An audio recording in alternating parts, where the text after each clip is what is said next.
the Lord spoke to me and said, David, you're going to go back home and you're going to share what you've learned since you've been in Tupelo. And I was like, okay. Well, good morning. Good morning. See, look, y'all already know. Y'all already know. And see, look, I know Trey put it out on Facebook, and I was telling my friend Blake, I was like, man, people must not know, or must know I was coming, so they didn't show up today. So I didn't have to make them say good morning. You know, it's funny how you go to Trey, me and Trey were talking, and he was like, man, I want to take my family on vacation. And I was like, well, funny thing is, I felt like the Lord was telling me to come down here and to speak again. And he was like, well, what perfect timing. And so I knew the Lord had something for me to say. And as Trey challenged me to prepare to put something on paper, I literally was sitting at my desk 3 or 4 times staring at my computer like, all right, God, anytime now. Like, I know you got something. You told me that I was supposed to do this, but, I mean, literally would sit there and just stare at a blank Word document. Who's ever done that? Just watching that little thing just tick. It's like, what you gonna do? So, I forgot what time it was. I told Trey, we were on the phone, I was like, Trey, I got nothing. It's in my head, but I can't get it from my head to the paper. Like, you know, I don't know if people have writer's block or what, but I don't know if that was just the Lord saying, just get up there and speak and I'll take care of the rest. So, but it's funny how God loves on you in little ways that you just never really expect. You know, it's one thing about coming home and seeing people that I normally see on Sunday or used to see, and I'm very thankful for who is here and who can be here. But when he sends your very first best friend in the room, it's like, what you doing here? You know, and he was like, well, I saw this thing on Facebook. Saw somebody that was preaching. I figured I'd come down here and listen. And I was like, well, maybe we get you saved. I'm kidding. Y'all know I like to joke. But it's, you know, it's so funny that the Lord laid on my heart talking about relationship, fellowship, and he sends my best friend, my very first best friend. I have plenty, so don't get jealous, Brian, or everybody else in the room is my best friend. It's just fun. Very first person I really met when I got here to Byron when my parents divorced and I moved here, and I was going through the whole I'm not going to make friends, and he puts me together with Blake, and it's like, we just clicked. It got so bad, it's like, I also have another friend, George, obviously George, but when we go out, people are like, are y'all brothers? You spend so much time with somebody, you start to look like them. You know, and fortunately for Blake, he hangs out with me, and made him look a little bit better. No. But I wanted to come today in Romans 1:11 and 12. And I just love this verse. And it says, verse 11 says, for I long to see you so that I may share with you some spiritual gifts, to strengthen and establish you. Verse 12 says, that is, that we may be mutually encouraged and comforted by each other's faith, both yours and mine. So the Lord spoke to me and said, David, you're going to go back home and you're going to share what you've learned since you've been in Tupelo. And I was like, okay. And then, but he said in verse 12, we're going to comfort each other. It's always comforting coming home. When you come home, if you've been gone or you work out or you go away or go to college or whatever, but you come home, there's something about coming home, you just feel automatically comfortable.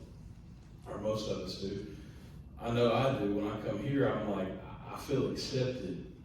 No matter if I came up here and made a complete, fool out of myself, I would still love me and still say it's okay, you can come back, right? Yeah. So it's the Lord's been talking to me about relationship and fellowship. And I was talking to Dalton before we got in here, and I was talking about fellowship. How fellowship is something or relationship is something that you start off with, like you get to know somebody. And I was telling him about going to Tupelo, and me and Katie were like, first off, we were like, God, why do you send us here? You know, besides work, like, God, what is our purpose here? What do you have? And I can tell you how many times Katie was like, I don't have any friends. I'm like, I'm good. I'm at the house. I got my little work peoples, and I'm good. And the Lord's like, no, you're not. We're about to change all that. So we go to this church, and it's funny how you tell God you're not going to do something. Right? It's like, God, I'm not going to a big church. I mean, I'm so comfortable with the setting that we're in here. I'm comfortable. God don't like comfort sometimes. He pushes us out of our comfort zone. So I walk into a church and there's 400, 500 people.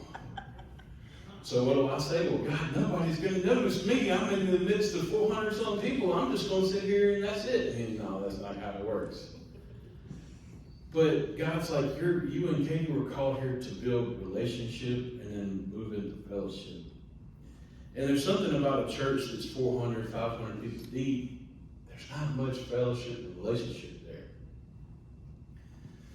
So we're getting to know everybody, and I'm basically at this point begging somebody to hang out with me.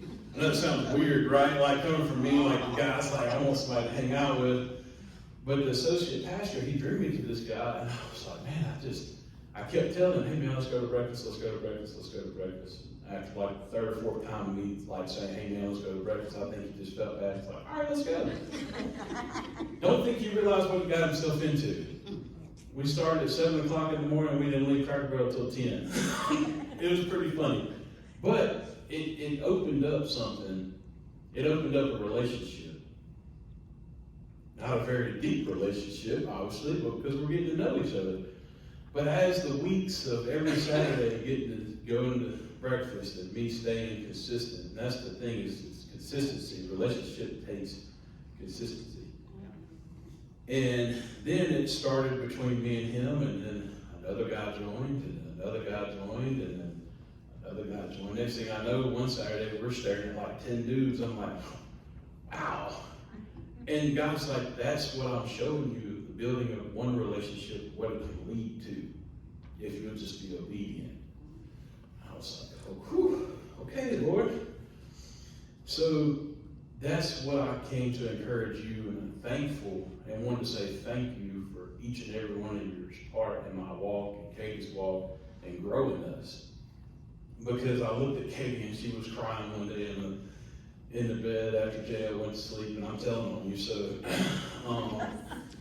she's just like, I'm just so frustrated. I feel like we can't make any of these deep connections, and I had to look at her, and it's like, you know how the Lord just gives you something to say, and you blurt it out before you think about it, and you're like, man, thank God he gave that to me, because hopefully she'll take this well, because I said, Katie, you're expecting something to come out of, you're comparing Crossroads to Cross Point. I said, Katie, we've walked with these people for 10 plus years.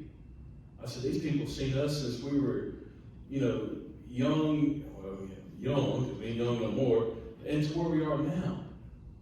Each and every one of you have walked with us at some point in our life about something, whether it's very little or very big. And you got people like Blake that's walked with me since I don't even remember, 12? Long time. And if Blake's still stuck with me, then I'm good, because he's seen the real bad, the ugly. So, but what I'm saying is, like, that's what I felt like the Father was saying was, don't just contain what we have here into these four walls. Because God's given us as Crossroads a specific role, and that is to build people up and to send them out. And when people get sent out, it hurts. So, and I know that George left, and then we left, and then Lydia left, and it's just like, all right, I can just think, God, what's next? Who's next? Are you going to send anybody else here? So don't get so focused on who's left, or who has left, if that makes sense. Or who's left, that makes sense? Right. Don't focus on that. God's given y'all a gifting Thank God we all have a different part of the body, right? We're all not just the armpit of Christ, right? Or the toes, right? Thank goodness. But I came to encourage you and to tell you that it's not just about the ones that you've sent out in the past. God's saying, look at who's here now and go there. Go deep with those people. Don't allow the enemy to sneak in and have hurts of people leaving. We should rejoice that people have left. We should rejoice that we've sent people out. I thank God y'all sent me out of here. Because now I can move into what God had for me. Now, I know I keep going back to that, but when I was here, and I noticed, some of y'all probably noticed, like that last couple months, I just wasn't right. It was because I was supposed to be somewhere and I wasn't. And I apologize if I rubbed anybody the wrong way. It wasn't that. It was just I was perplexed because I knew I was supposed to be somewhere and I wasn't doing what I was supposed to be doing. God had called me to go to Tupelo to start digging the ground there, and I was here. I was in disobedience. Does that make sense? Everybody shake their head yes, but I understand. Okay. Don't make y'all stand up and do the hokey pokey just because I'm not listening to you. Mr. King's looking at me like I ain't doing hokey pokey. I love But he knows it. Y'all, short story, and I will get back to where I'm at. I am in Tupelo, Mississippi, walking in a special orthopedic group, walking in the front door. And I stop in my tracks. And I'm like, what is Mr. Jimmy doing here? This man is the same height, same build, same mustache, same hair, has the same little hat Mr. Jimmy wears, and I was like, what is Mr. Jimmy doing here? And if he would have spoken and sounded like Mr. Jimmy, I probably would have fell out. So I just had to share that. I'm very thankful for Mr. Jimmy and Leslie and Jolie and what they mean to us. It's so funny how God can remind you of special people in your life and they're not even there. Wow. I was like, Mr. Jimmy, you got a twin. I think I had called Leslie like right after that. I was like, wait a minute. Is he up here? Mr. Jimmy and Tupelo. So that's basically, I had this, you have something written down, you finally get something written down, I was like, just don't waste your time with that. But then I did put something together, some verses, and it says, Proverbs 17:17, a friend loves at all times, and a brother is born for adversity. A friend loves at all times. A true friend is who will not only love you when it's easy, but at all times. They're not what we call fair weather friends. They're not just there during the good times. They're there in the bad times. And I've always been reminded of, I keep bringing him up, Spencer. Me and Katie had just literally lost a child, and we're in our house. And this joker comes walking through the front door. Or the side door, the little side door that we come out of the kitchen. And he's just sitting there. I was like, dude, what you doing? But God brought this man in the midst of a hard time to speak life into me and Katie. Where the enemy could have easily cultivated something for us to turn our hearts the wrong way toward God and be mad. God sent the right person because we had fellowship. We had walked that walk with Spencer. And we had walked, because you can walk a relationship with somebody and you can talk to them, but sometimes it doesn't really sink in. It's because they don't trust you. You haven't walked through the hard part yet, right? I don't think I would let Kathy talk something or T talking in my life if I haven't spent time with them and cried on their shoulders and walked through hell with them. I mean, you have somebody that comes in your life and you just barely met them and they try to speak something to you. It's like something in your spirit man goes, whoa, wait a minute, hold up. Let's put this over here. Let's get to know each other first. And that's kind of what the spiritual gift is that y'all have in this church is fellowship. Is building that relationship with new people that come in here, no matter what they look like, no matter what background they come from, no matter what their past looks like, you accept them for who they are, you show them Jesus, and you build that relationship, and then it turns into fellowship, and then the next thing you know, you're calling your mom or your daddy or your cousin or whoever. You become family. Next thing you know, they're at your house, and we have a pancake parties at 8 o'clock at night, and I got other people in my house, and Katie's like, let's have a party. I'm like, Katie, it's 8 o'clock on a Saturday. What are we doing? But I'm thankful for that. She pushed me into and in building relationships, and there's people, each and every one of you, I thank God for you in a very specific way. Y'all never gave up on me. Y'all never gave up on Katie. You never gave up on J.O. Even I know I ain't made it easy on y'all. But then it says, and it goes on further, and back in Proverbs it says, brother is born out of adversity. A true brother is used in this sense, it's beyond literal blood relation. You don't have to be blood related to be a brother to somebody. Will show himself in a time of adversity. How many of us have been in here at the lowest points of our life? Sometimes more than our actual family. Man, me and Katie have walked through some dark times, and y'all have been here way closer than our regular family has. Don't discount that. Don't discount that.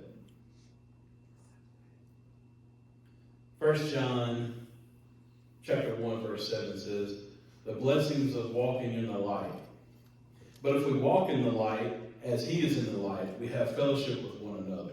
And the blood of Jesus Christ, his Son, cleanses us from all sins. But if we walk in the light, meaning to walk in generally obedient life, without harboring sin or resisting the conviction of the Holy Spirit on a particular point, when we're in right fellowship with God, this way, all this takes care of itself. But if I'm not in right relationship with God and I walk with God, I'm an open book. Y'all know when something's wrong with me when I walk in here and I'm just, or I see somebody like Trace walking the door when I go this way. You know, hey man, when you're not right with God, then the enemy starts building up walls, right? How hard is it to walk that obedient life, though? And how much does the devil say, well, you got this wrong with you? You must be walking in a disobedient.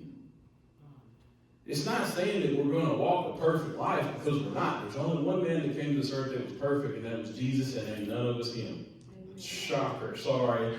If you thought you were close to Jesus, look, you're not Jesus. Nobody's arrived. Thank you, Spencer. Nobody's arrived. Nobody's perfect. But I'm going to tell you one thing that go back to 1 Thessalonians 5, chapter 11. Therefore, comfort each other and edify one another, just as you are also doing. Therefore, comfort one another. Paul tells us again tells us not to take comfort, but to give comfort.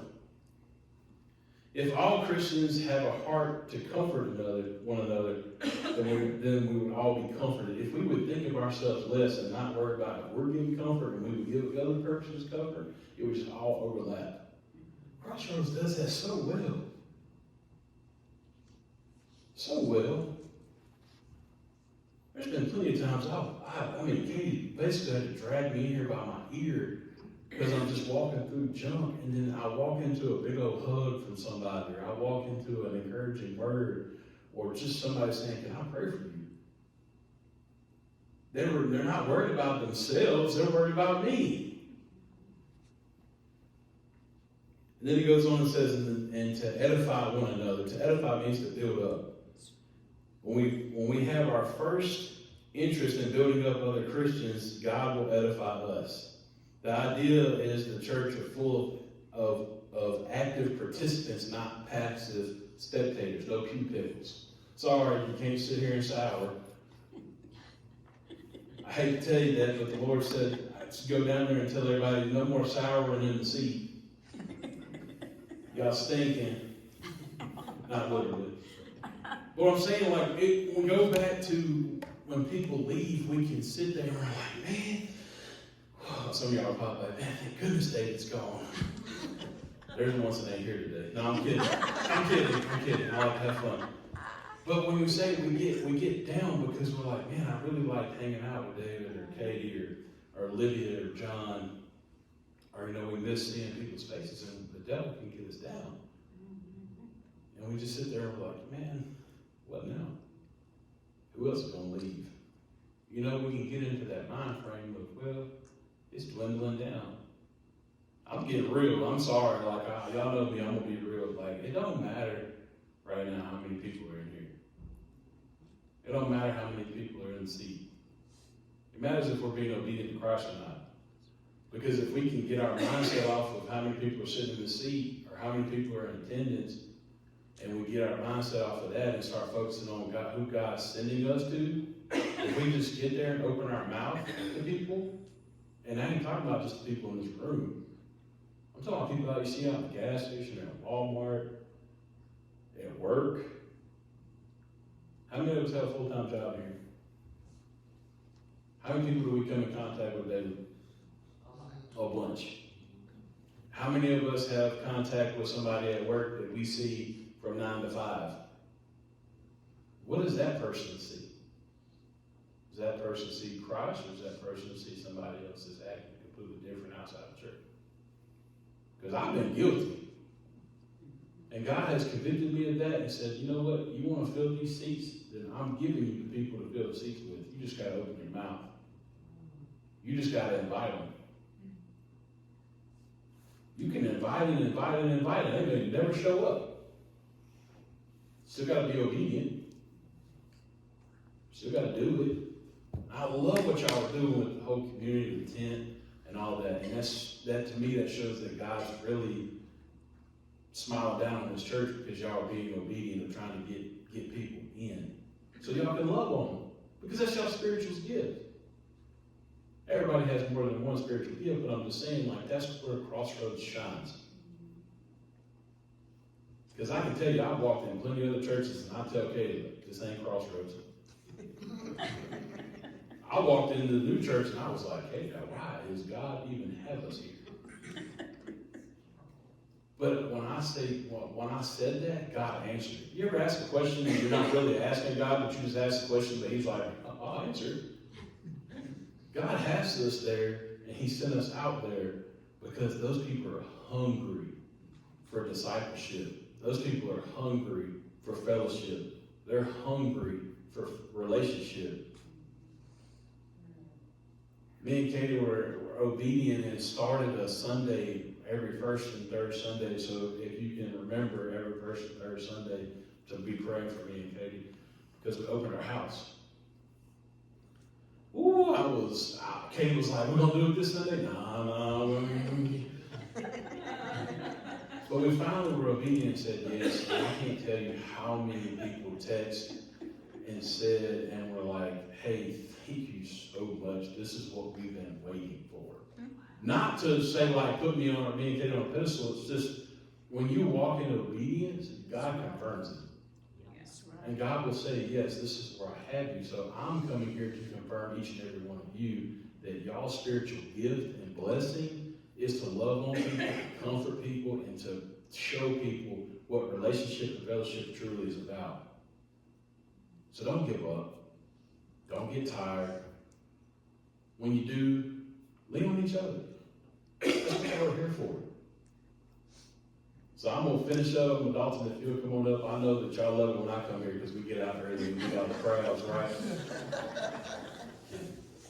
I like to have fun.